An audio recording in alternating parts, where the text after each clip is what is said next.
TDP అధిష్టానం MP Kesineni నానికి shock ఇచ్చింది. రానున్న ఎన్నికల్లో విజయవాడ ఎంపీ టికెట్ వేరే వ్యక్తికి ఇవ్వాలని టీడీపీ నిర్ణయించింది. దీనిపై ఎంపీ కేసినేని నాని స్పందించారు.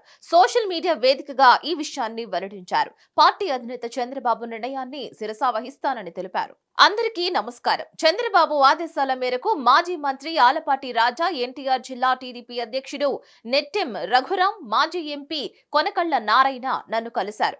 ఈ నెల 7న తిరువూరులో జరిగే సభకు వేరే వారిని ఇన్ఛార్జిగా నియమించినందున ఆ విషయంలో నన్ను కలగజేసుకోవద్దునని చంద్రబాబు చెప్పినట్లు వారు తెలియజేశారు.